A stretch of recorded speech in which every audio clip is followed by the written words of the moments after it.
क्यों नहीं किया आपने? सर निकले ही नहीं बाहर। क्या नहीं हुआ? सर बाहर ही नहीं निकले। तो दिवाली तो घर में ही बनाते हैं, बाहर निकल क्या बनाते हैं? अब बिना पटाखे की दिवाली थोड़ी ना होती है। हाँ तो yes yes, that might be a reason. बिना पटाखे की दिवाली कैसे होगी? ओके, ठीक है। तो स्टार्ट करें आज की class.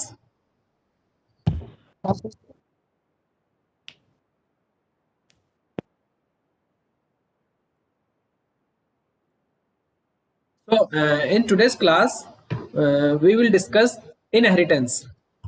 Okay.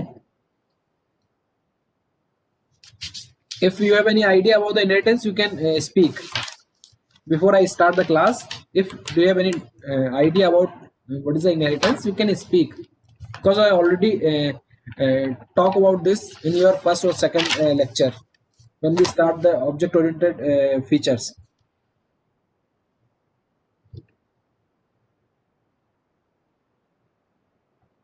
Okay, so inheritance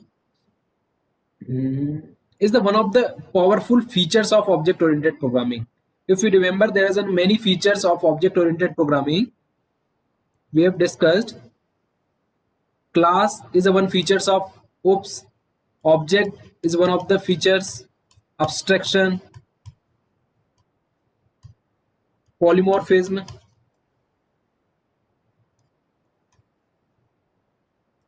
data encapsulation.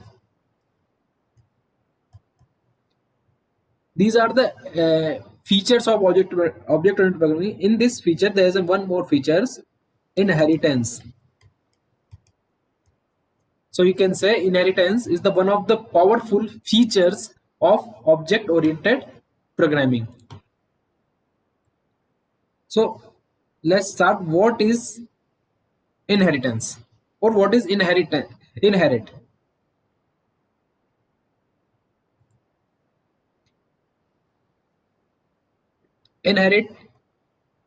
you can define as किसी की प्रॉपर्टी एक्वायर करना।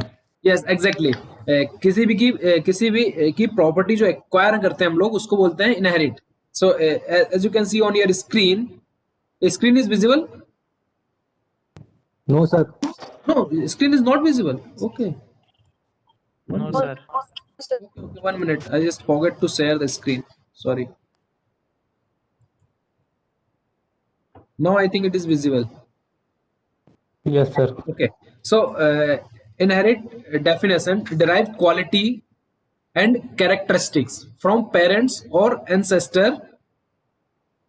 Like you inherit the features of your parents. What the features of your parents you acquire.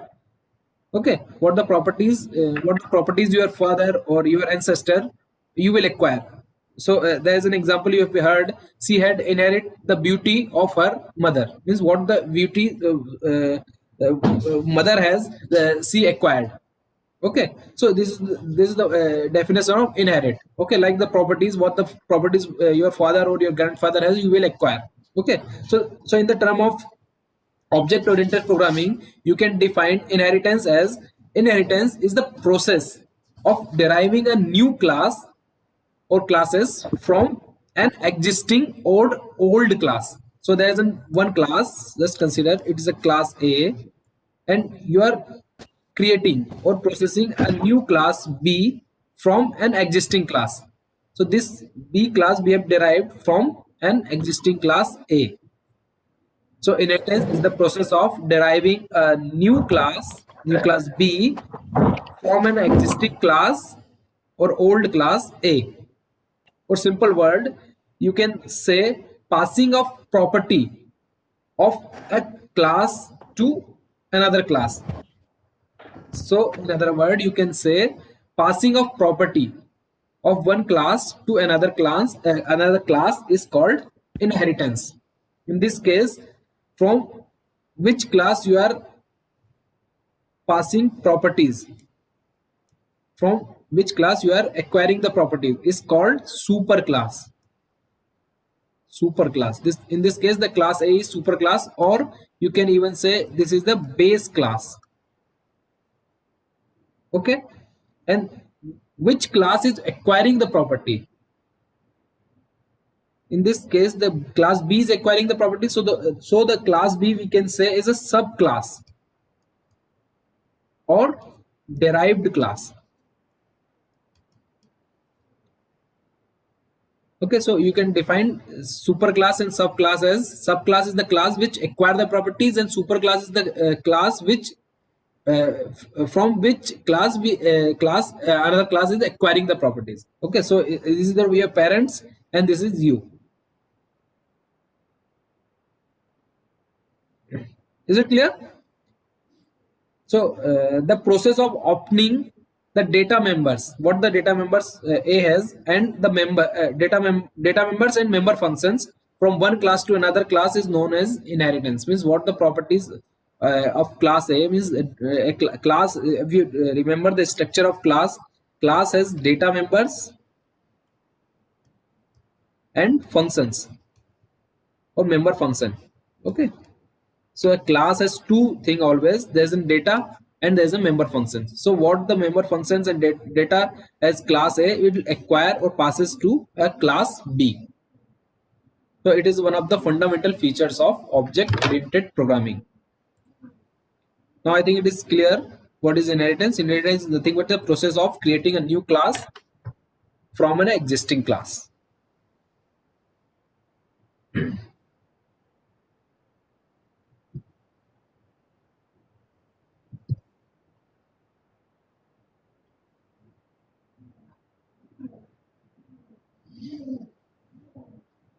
So why we need inheritance? The second question, why we are need inheritance?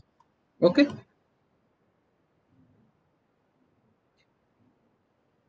Suppose I'm just using this pad. Just consider your grandfather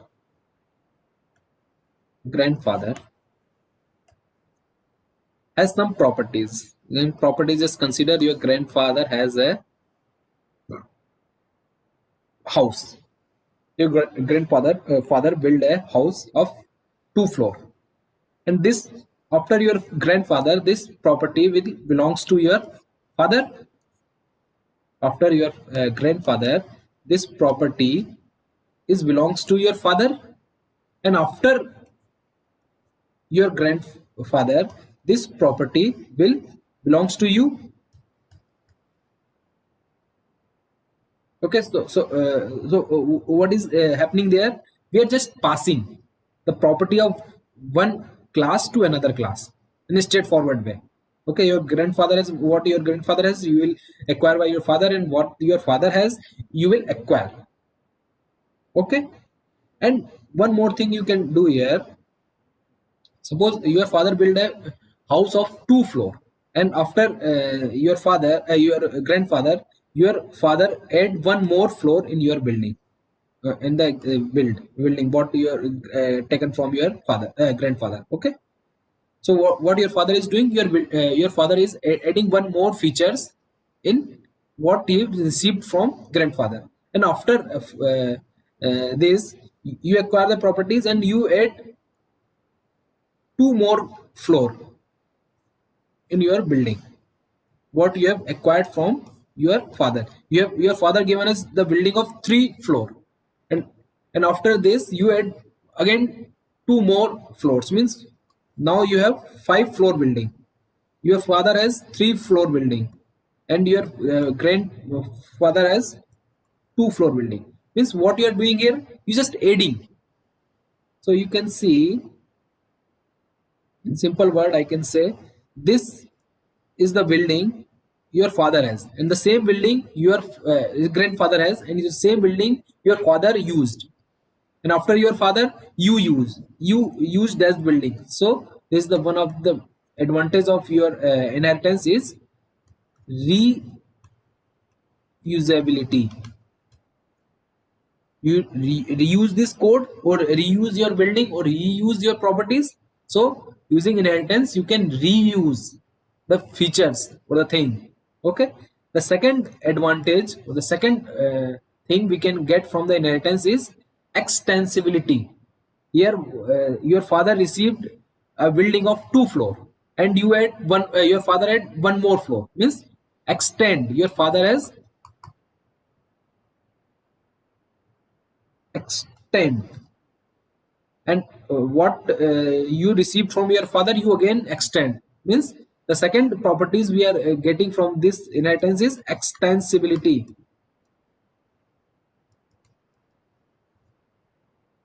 Okay.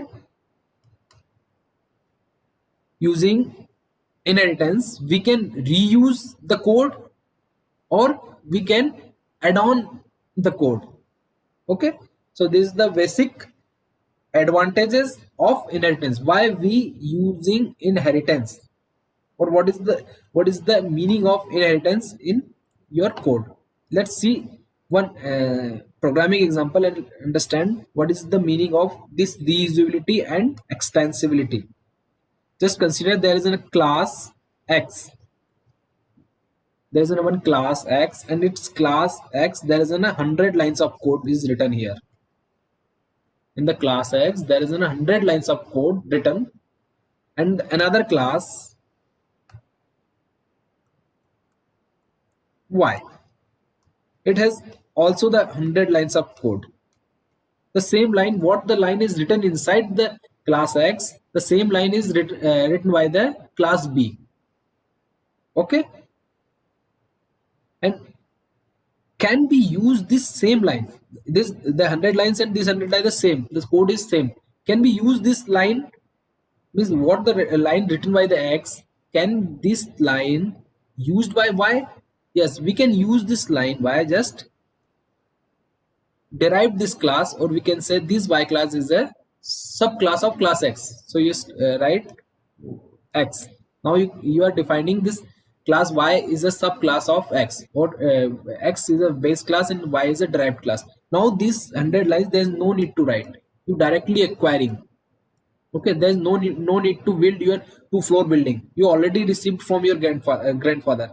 There's no, but you can even add more lines in your code. Means you can extend one more floor in a building.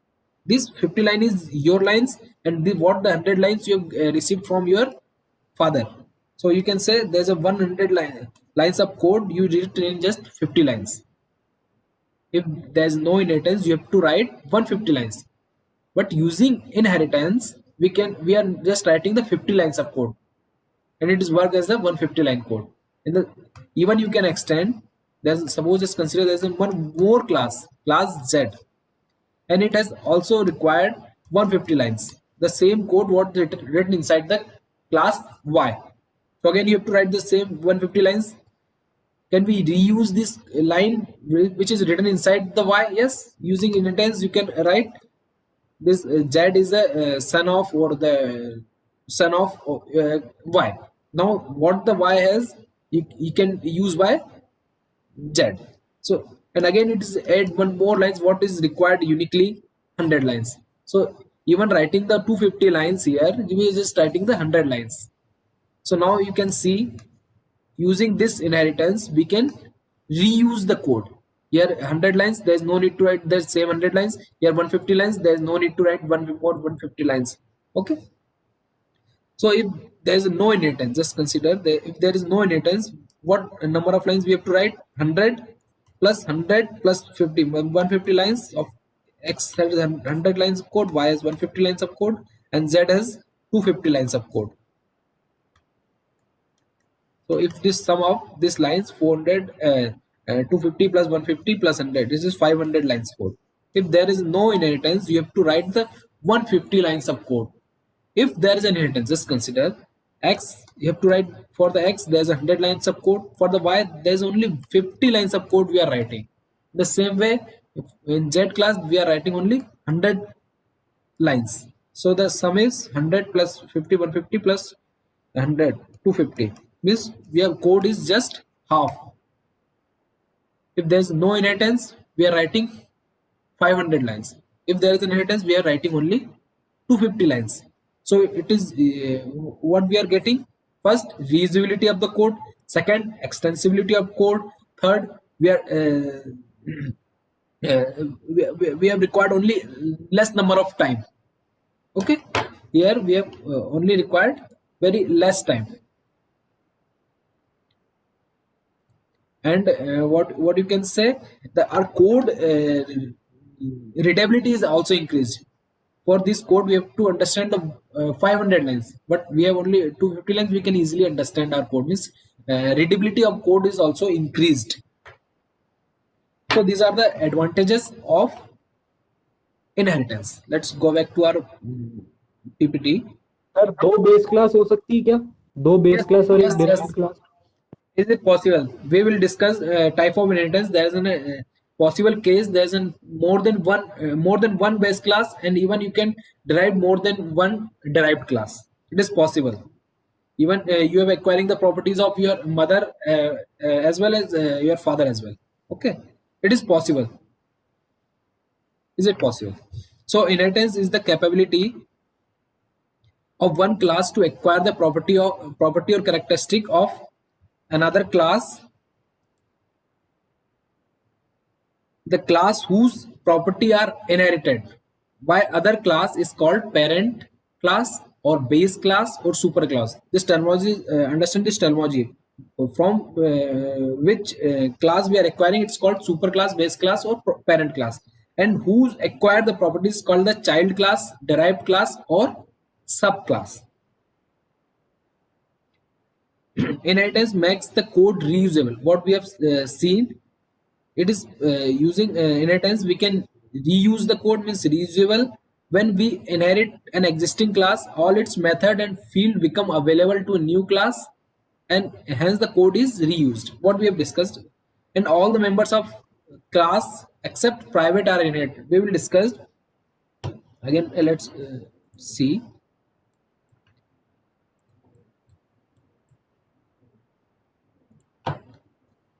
Suppose the inheritance in inheritance, so just consider there is a class A, and class A has some data or property or characteristic. Just consider A is, it is a private.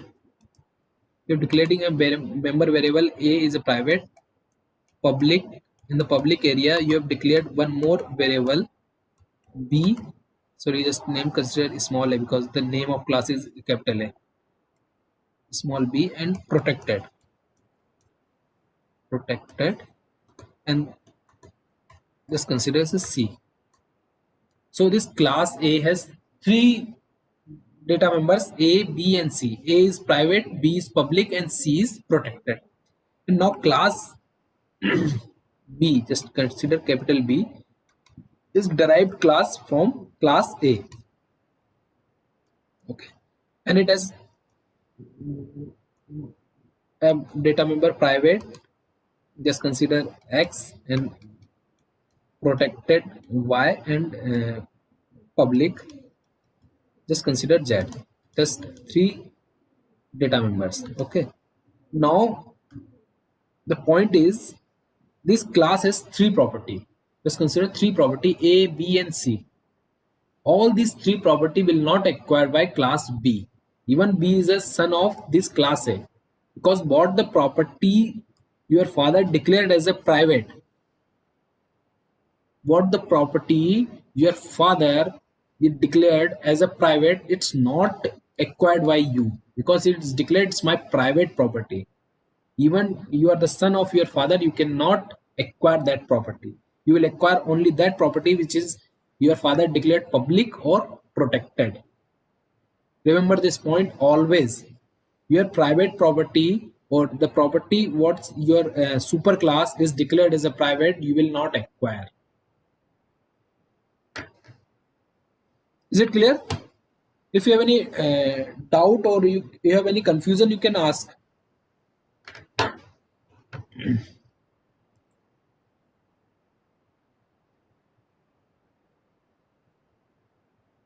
No doubt? If you have no doubt, let's continue. What the point I make here is what the property your father or the parent class is declared as a private, it will not be acquired by subclass or child class. Okay, so there's some basic terminology that you need to understand.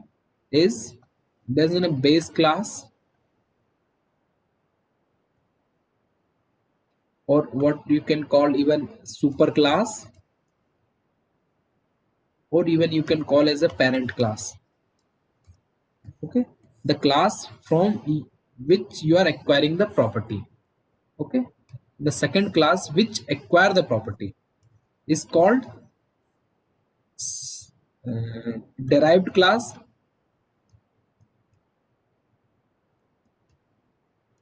or subclass, or child class. All this name is a synonym. Okay, there's should be no confusion. Base class, super class, parent class from which you are acquiring the property, and derived class, subclass, and child class which acquired the property. Okay, just consider after this again inheritance. It's again from your father you are acquiring. Just consider this is your grandpa, this is your father, and this is you.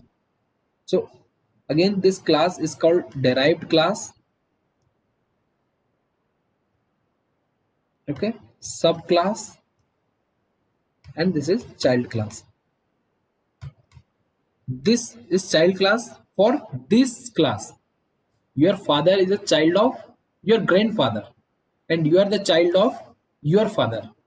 Even your child and your father is also child, but it depend on from which you are derived. Okay, so in this case, when you are acquiring the property of your father you can say is not a base class, it's called intermediate base class.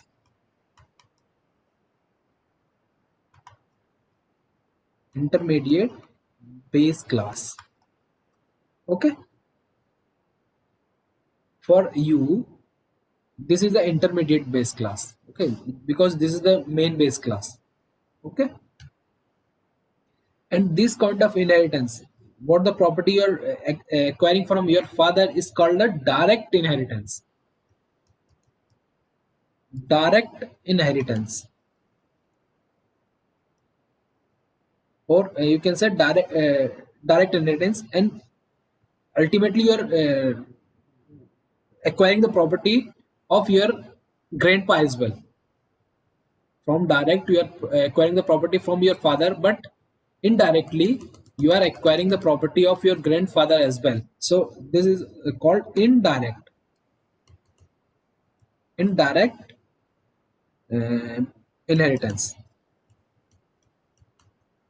So this is the indirect base class, and this is the direct base class for you. For you, your father is a direct base class, and for you, your grandfather is an indirect base class. Is it clear to all of you now? I'm waiting for your response. If it is clear, I can move. Yes, sir. Okay. So this point is written in the slide is all members of class except private are inherited. We have discussed what the property your father or grandfather has declared as a private you cannot acquire. Okay. So what are the advantages of inheritance?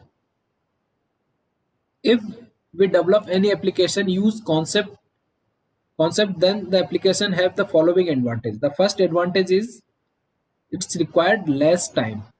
As we have discussed, if we are not use the inheritance, there is 500 lines of code. If we use inheritance, there is no need to write 500. We can work even on 250 lines of code. So it will take on a few times only. Okay, so the application take less memory. Even if we use inheritance, it's required only less memory. Execution time is also less for executing the 500 line code compared to 250 lines. It's just you can say it will require less execution time. Okay, the performance is also improved. There's no need to execute the whole code if we use the reuse the code. and redundancy and repetition of code is reduced. You can see. And virtual keyboard, just we will discuss this point in next classes. Okay, what is the virtual keyboard? Okay, so all these are the advantages of inheritance. You can even write one more advantages here is extensibility. Okay, using inheritance we can extend our code as well.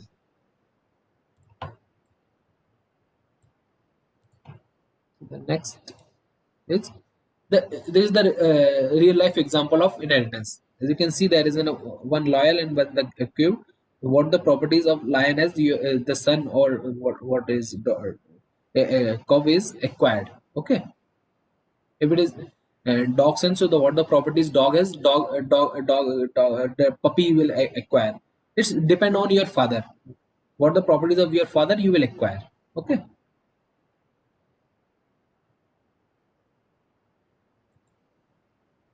So diagrammatically, I've just shown what is happening here. Is that just consider the faculty is a base class, and it has the member data members and methods, or the member functions of base class, and this is the inheritance. And student, just suppose you just consider it as a subclass of faculty, and what the data members and the member function as the faculty it will acquire by the student, but it's not directly acquired. Will just there's a reference, means you can just see this is in the dotted line.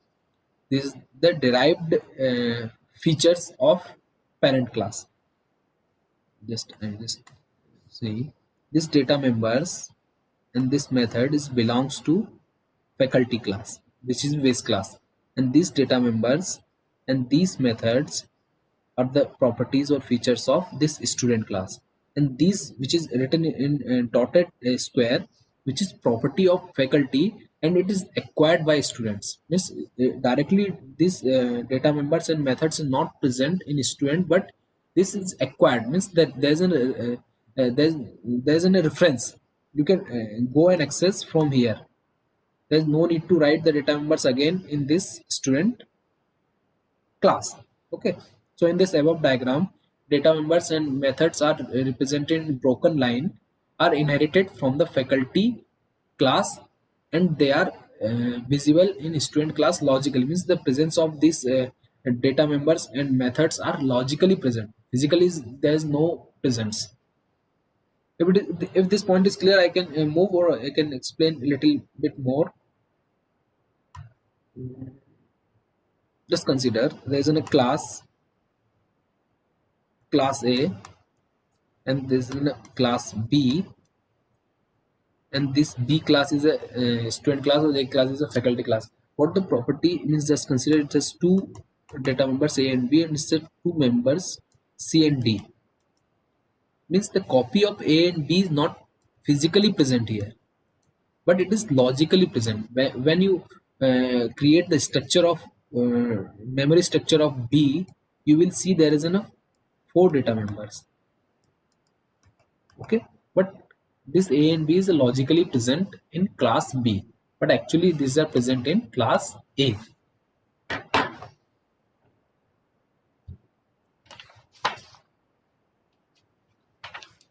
So the one more point I want to raise here is, if just as you can see the size of B, class B, it is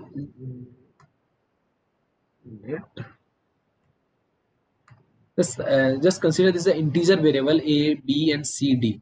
In each integer as size, just consider 2 bytes. So what is the size of class A?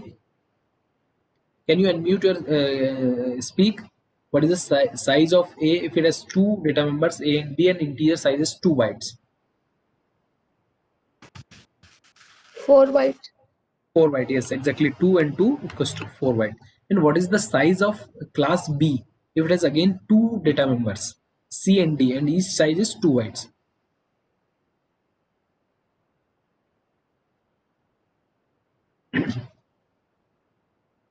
Please speak. Yes, Nidhi.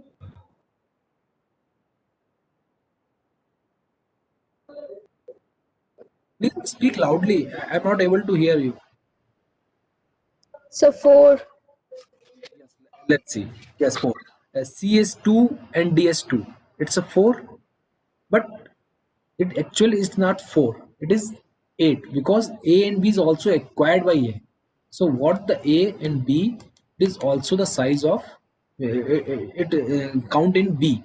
So now it's not 4, it will 8. Logically it is present in B, so the size of B will be 8. So the size of derived class, you can say size of derived class, or the object of derived class is sum of the derived class C and D plus the sum of base class members. So the size of class B object will be the sum of itself and from its base class. So it will be not 4, it will be 8, because the logical presence of this data member also in your derived class. Is it clear? No, I think it is clear.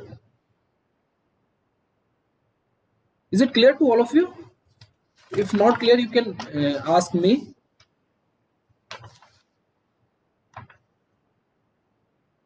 Or I can go for one more example. Let's see one example. How is it possible?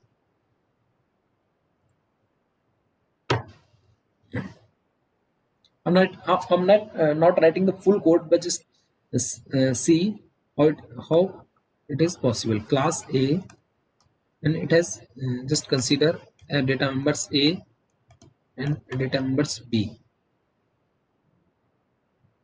and a class B which derived from class A, and it has two data members C and D. Okay. In main method, you create an object of class A. Just give the name P. It's an object of class A, and creating one more object, just consider Q, which is object of class B. Now see the structure of this object. Object A structure is like this. Object A has two data members A and B. There's no member methods A and B, and so when you declare the object P, which is object P, has two data members and the size is 2 bytes and 2 bytes is equals to around 4 bytes, and the structure of class B is like this. It has two objects C and D. It's a Q object which we have declared here, and as you can see, B is a derived class of A. So what the property of A it will acquired? So it has two data members, which it's a property of A, so it's already acquired by B. So it's also present in the structure of B class. So the Q object, which is belongs to a class B, had four data members, and each data member has two size, then it will be around 8 byte with the size of class B, and size of class A is only 4 bytes. Now is it clear? I think.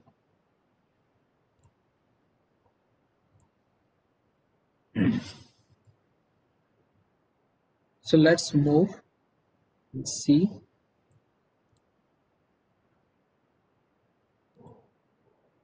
What is the syntax of your inheritance?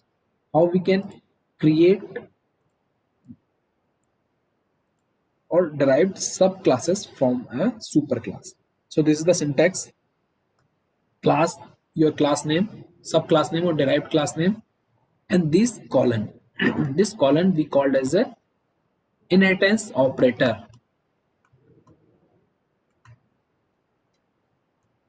This is our inheritance operator. Then access method or visibility mode, I will discuss here, just wait. And after your superclass name, from which class you are deriving the class. So the syntax is class, your class name, subclass name which we are deriving, then this colon operator, which we called as an inheritance operator, then access mode, in which mode you are accessing this superclass. It may be public, may be private, or protected. In which mode you are accessing your superclass, and what are the object is visible in, or you can acquire in derived class is depend on your access mode, in which access mode you are acquiring the property of superclass. And in this superclass, in the class, as you can know, there are the data members and methods you can write here, which belongs to your derived class. Okay, so there's some key points I've written in this here. While defining a superclass like this, the superclass must to be already defined or at least declared before the subclass declaration. Means when you write the code, here I'm just deriving a class subclass from this class. So before I am deriving, I have to, this class must be exist. Means first we have to write the code for this class, then I can write the code for subclass. This point is saying this. An accessing mode is used to specify the mode in which the properties of superclass will inherit into subclass. It may be public, private, or protected. Means how you are acquiring the property of your superclass is depend on your access mode, in which mode you are accessing the superclass. Third is this colon operator. This colon operator is which used to inherit the features of base class into derived class. It's improve the functionality of derived class. Ultimately, this is the inheritance operator, or how we are inheriting the subclass from the superclass.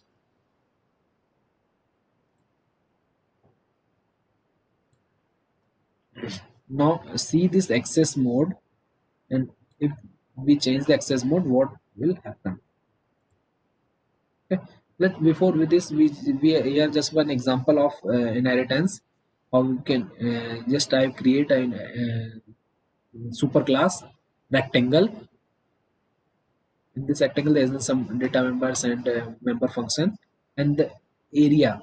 This area is a subclass. As you can see, class, and the class name is, my subclass name is area, or derived class name is area, and my access mode or visibility mode is public. I declared right here, and this is my superclass name. This you can see, this is superclass rectangle. So rectangle is a superclass and area is a subclass, and I'm accessing this superclass in the mode public mode. And you can write even a code inside what you're writing under the area.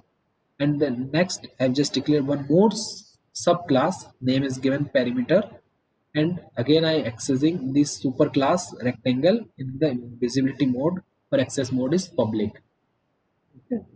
So this is a simple way you can declare inheritance. Okay.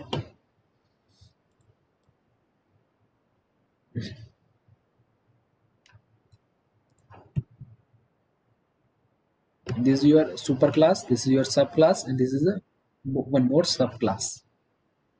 This is your superclasses. Rectangle is a superclasses, and here one more example of inheritance is animal and dog. Animal is a superclass and dog is a subclass. Okay, dog class is inherit the properties from its superclass animal. Okay, what the properties of animal has, dog will acquire, because dog is a subclass of animal. There's one example, animal, we have one class animal, and in this subclass there is one data members which is public, and the name is legs. By default, I'm just considering the animal as 4 legs. Okay, so here I've just declared one mode, one derived class dog, and I'm accessing this superclass in the mode of public, and this is the superclass name, means animal is a superclass and dog is a subclass. And here one more, it's additional, means extensibility, I used one more data members I add on, tail equals to 1. I'm just saying dog has 1 tail. Okay, so in main method I've just create an object D of class dog. Now dog has one object D, and in this line I'm just printing legs are D dot legs. I'm just printing D dot legs. D is the object of dog, and there's no data members names legs. Now it will acquire the property of its superclass. There is a leg present, so it will print legs are 4. The value of legs are 4, so it will print legs are 4.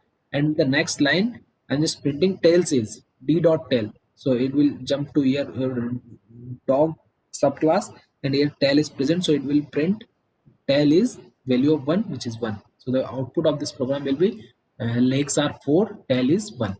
This is a very simple example of inheritance, how you can inherit or derive a class from its superclass.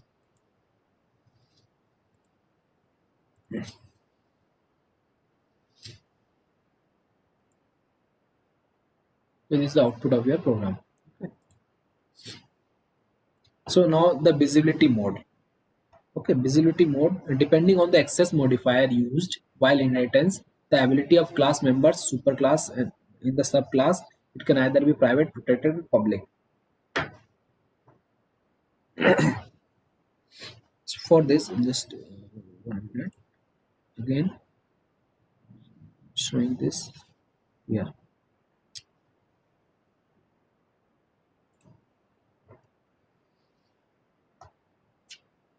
Visibility mode. Let's see visibility mode.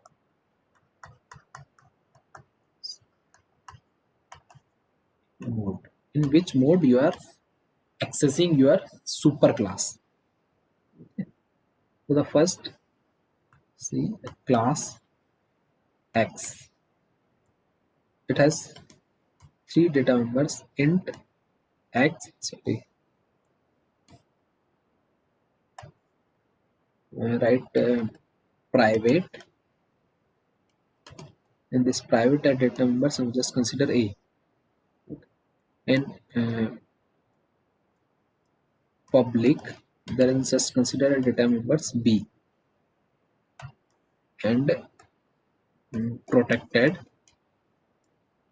there is data member C. Just consider a class X has 3 data members A, B, and C.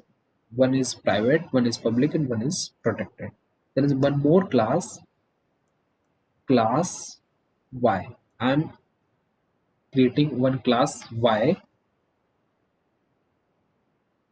and this Y class is derived from class X in, just consider, public mode. I'm creating a class subclass Y from class X in public mode. Means my access visibility mode is public. So these public member will be available in public, and this protected will be available in protected. Means as it is available in the superclass, will the same is available in your derived class. And there, as you, if you remember, private data member never participate in inheritance, so A will not inherited by Y, but B and C will be inherited in the same as it is present in superclass. If the class, again let's create one more class, just consider Z. I'm creating a class Z and accessing from X in private mode. Just consider it is the private mode. So what the member X or A never will participate in inheritance. So what the members is available in public, it is available in your derived class in private.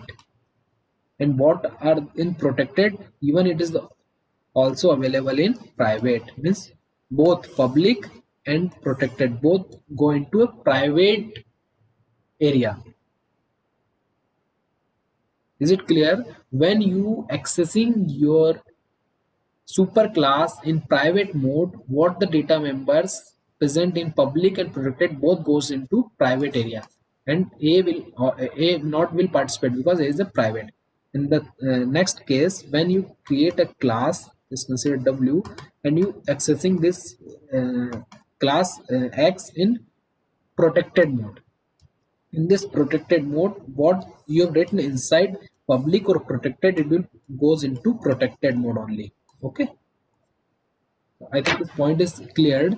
When you create a derived class in public mode from superclass, public will go into public, protected go into protected.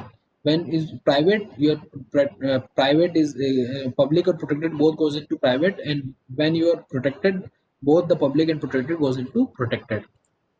So please write the attendance in the attendance box. Write W.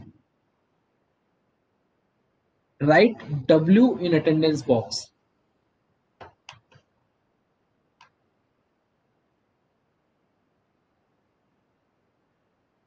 So in the next class, we will discuss type of inheritance and this accessibility mode in more detail. If you are available in the tomorrow at the same time, we can just take one more class. So please write the attendance and leave the class because the time is over. Please write the attendance and leave the class so I can see how many students remain to write the attendance. Please do it fast because the time is just cutting. Please write the attendance and leave.